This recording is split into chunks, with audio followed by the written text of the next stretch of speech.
Hey everybody, welcome back. This week I'm coming to you from Cape San Blas, Florida.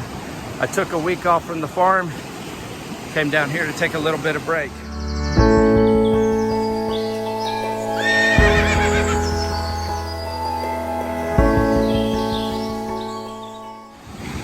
Today's the last day, heading back over to the farm. But I wanted to show you something pretty interesting.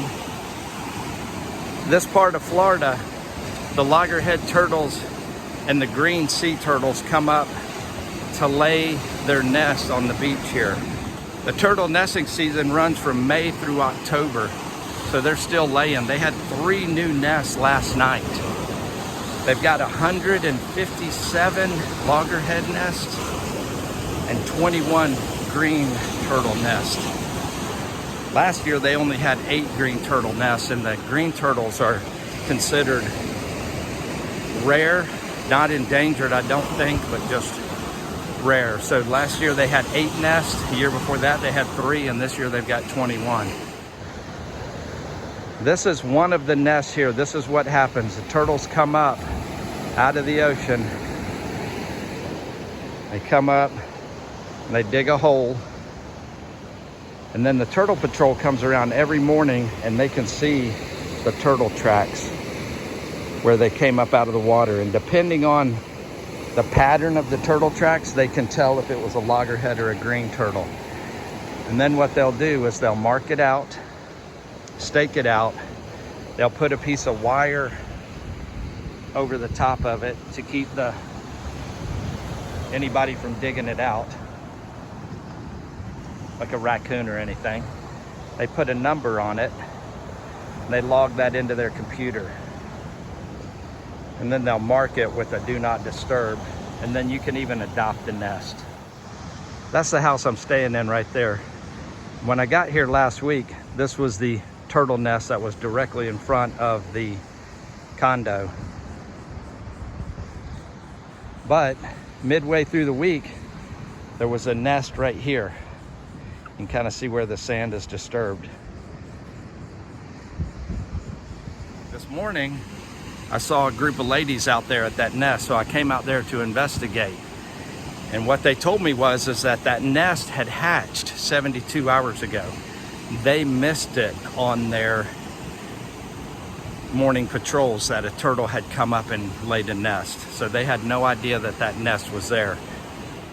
During their morning routines, they realized that nest had hatched. So what they did is they marked it out, and they came back 72 hours, which was this morning, to dig the nest up, to count the number of eggs that were in there, to count the number that had hatched, and to see if there was any lone hatchlings in there that hadn't gotten out of the nest yet.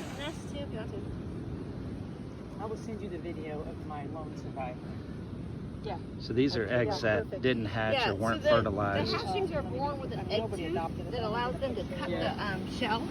So the shell feels like a white, like a leather purse. Don't touch it. Don't touch it. You can't touch it? We don't even touch them. I have to be on the permit.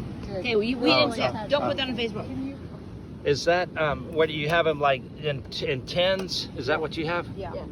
I'm in the way, I'm sorry. I need the shadows out. 10, 20, 30, 40, 50, 60, 80. Okay. And here's look into the egg chamber where the clutch was. How deep is that typically? This one is. How deep was it, Karen, up to your elbow? This is probably a couple feet. 20 inches. Up to your elbow? And you just put everything back in there and cover it up? Yep. Mother Nature would. Okay, okay.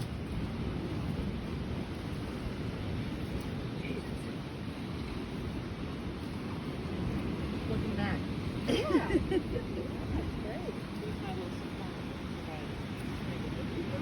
Was that the one you rescued? That's the one I grabbed out of the craft. I love it. What, was he happy?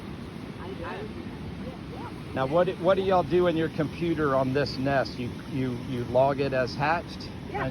Okay. Oh, yeah. Put in how many hatched, how many didn't. Okay. And then everything we do goes to Florida Fish and Wildlife Commission. They do not interfere in any way with them. They just let Mother Nature do what it's supposed to do. And so I was fortunate enough to be able to be close enough to see them. And there was like 105 eggs, I think. I think there was like 15 that didn't hatch. But there was one hatchling in there, and I got to see him make his way to the water. Excited when they get the wet sand. Yeah, you're coming out. Got a brand new loggerhead turtle here that just hatched. Good dance. Come on, you can win bingo if you go dance. Come on. Oh, yeah, you see them. You're so happy. You're so happy. It was coming out. 20 step forward. Oh, it's going to be so nice and cool when you get down here. Uh-oh. Here it comes. Next time. Give you back. I'm going to give you back. Oh, really like it. Come on, Wade. Just look. Oh. Ah, Rose. Here it is. Woo! Here it comes. It's going to get you. Look at how they put their head up. Like, I can smell it. Like on my hill. Yes. Woo! All right. Swim. Oh, good one, Nancy. That was a good one. That was really neat because when he got to the water, he just put his head down and he just went right under the wave, right under the surf, and just swam right out. I would have thought the waves would have beat him up on the shore and kept him up on the shore, but he just went right out. So that was really neat. So that was a loggerhead, and it was just really cool to get to see Mother Nature at work like that. But I did touch an eggshell, and a lady yelled at me and told me I wasn't allowed to touch it. I just wanted to feel it, but supposedly you're not supposed to touch them for germs and cross-contamination and that type of stuff. But the nest was 18 inches, 2 feet deep, and then they just threw all the eggshells back in it and the unhatched eggs and covered it back up, and they'll do some annotations and some notes in their computers. So pretty interesting stuff. And when I went to pick up dinner last night, I saw a mature bald eagle sitting on a radio tower. So got to see some pretty neat stuff. Seen some dolphins out here just swimming down the shoreline. Seen fish jumping off the coast, very large fish. So, but today is the last day, and heading home and heading back to the farm, and I'll be going up to Ohio to pick up Becky next week, the new Percheron mare. So if you haven't been watching and you want to tune into that, be sure to like and subscribe. And I appreciate you watching this week. And as always, remember who you are, be kind to those around you, stand up for what you believe in.